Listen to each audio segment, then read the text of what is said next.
मुस्लिम side जो है वो सुप्रीम कोर्ट जाएगा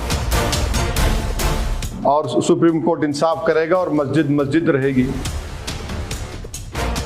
ये जजमेंट एक फ्लड गेट्स खोल दिया है।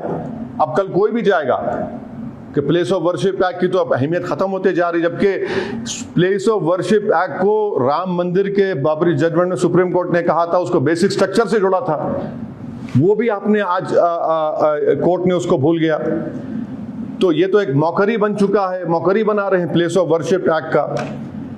तो ये हमको बोलना है। और एक बात याद रखिए, यहां पर तो कोई इन्वेडर आकर नहीं तोड़े, वो भी तो झूठ सुप्रीम कोर्ट ने कहा था, वो भी झूठ है, पीसफुल स्ट्रक्चर था ये।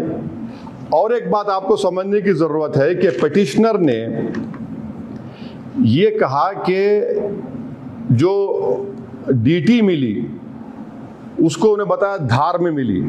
मुस्लिम साइड ने बताया कि ये जो मूर्ति मिली थी जो आज किसी इंग्लैंड के बर्तानिया के म्यूजियम में है, वहां से आधा किलोमीटर दूर एक सिटी पैलेस के रूइंस है, वहां पर मिली है। तो ये सब चीजें हैं। और फिर एक बुक पब्लिश हुई थी 2020 में यूरोपियन रिसर्च काउंसिल और सेंट्रल इंडिया आर्काइव्स में। उस किताब का नाम था धार और उसका गुप्त इतिहास।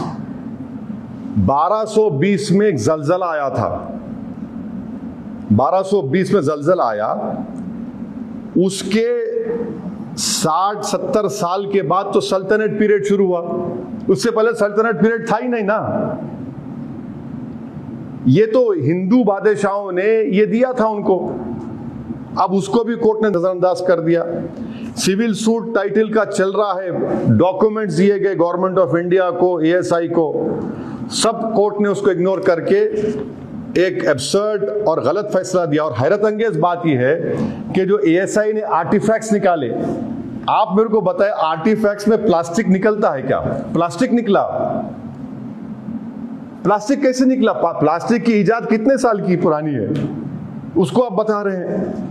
तो ऑल इन ऑल मुझे लगता है कि भारत सरकार माने मोदी सरकार और ASI hand in hand petitioner के साथ थे।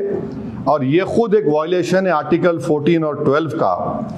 और साथ ही साथ ये भी बताना जरूरी है कि 1995 में ये गलती उस वक्त के धार के जो बड़े मुसलमान थे, जो हिमाकत खोर थे, चमचागिरी की आदि करने के आदी थे, उन्होंने एग्रीमेंट करके दिया ये कि हर मंगलवार को या बसंत पंचमी को आप आकर